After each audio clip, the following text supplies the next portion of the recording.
एक रोज़ की बात है। मैं और मेरे दोस्त दोनों अपनी गांव के एक वीरान खेत से गुजर रहे थे। तभी अचानक से आसमान काला पड़ गया और तेज़ बरसात होने लगी। हम दोनों खुद को बचाने के लिए एक पीपल के पेड़ के सामने जाकर खड़े हो गए।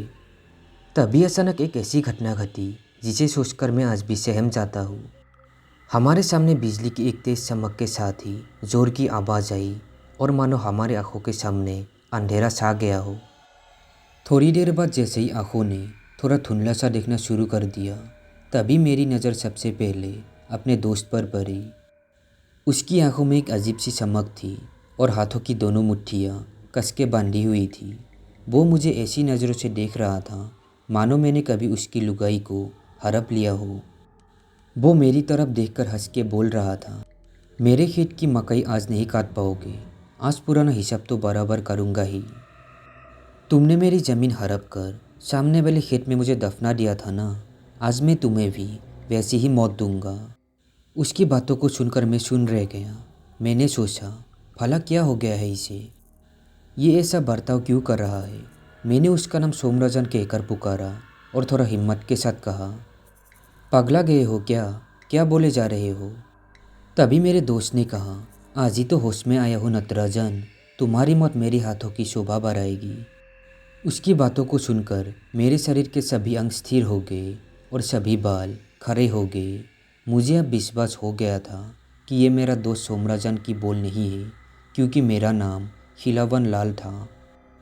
लेकिन उसकी बातों को सुनकर मुझे इतना तो पता चल गया था कि अगर मैं अपना वास्तविक नाम भी बता दूँ तो भी इसको विश्वास नहीं होने वाला। मैंने भी उसके युग में ही जाकर उसके अतीत को जानने का ठान लिया।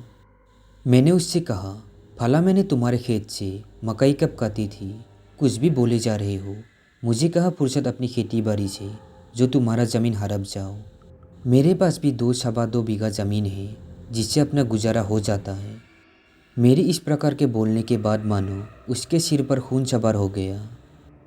वो फन्नाते हुए बोला, आखिर बेईमान का बेटा बेईमानी होगा ना, जानबूझकर गाला दकरे पेश करो पंचायत में, लेकिन कोर्ट में कागज सब बता देगा। पैसे के दम पर तुम बाप बेटे पंचायत खरीद सकते हो पर कचहरी नहीं। मैंने हिम्मत के साथ थोड़ी अकल लगाई और बोला, आखिर मेरा बाप बेईमान कैसे। तभी उसने कहा, पन्नालाल की जो मिल 1 कोस दूर गाँव से थी वो मेरे परिवार का पुश्तैनी कारोबार था, जिसे तुम्हारे बाबूजी ने जबरन हमारे बाबूजी से अंगूठा लगवा कर पन्नालाल को बेच दिया था। तो तुम्हारा बाप हुआ ना बेईमान। वैसे इतने भोले भी मत बनो, तुम्हारे बाबूजी के क्रियाकलाप पूरा समाज जानता है। जब तुमने जबरन मेरे खेत को हटिया कर मकई का फसल काट लिया था, तब भी मैंने खून का घूंट पी लिया था। मैंने कुछ नहीं कहा क्योंकि तुम्हारा बापू जमींदार का पिल्ला बन गया था। इतना बोलते वो गुस्से से तमतमाए मेरी तरफ झपट मारा और मेरे पूरे बदन पर खरोच मार दी। वो मेरे दोस्त के शरीर पर था और मैं उस पर आक्रमण भी नहीं कर सकता था, इस डर से कि कहीं मेरे दोस्त को चोट ना पहुँचे। मैं कैसे भी करके अपनी जान बचाने की प्रयास कर रहा था। मैं उसे पासी के देवी माँ के मंदिर ले जाने की प्रयास कर रहा था। हर एक पल ऐसा लग रहा था कि अब मैं इस दुनिया से विदा लेने वाला हूँ और मेरे दोस्त की शक्ति मुझसे 4 गुना ज़्यादा थी। बारिश की वजह से मैं ज़्यादा भाग भी नहीं पा रहा था। मैं मंदिर से अभी लगभग 300 मीटर दूरी पर था। बारिश की गर्जन में मेरी आवाज़ कहीं गौन हो गया था।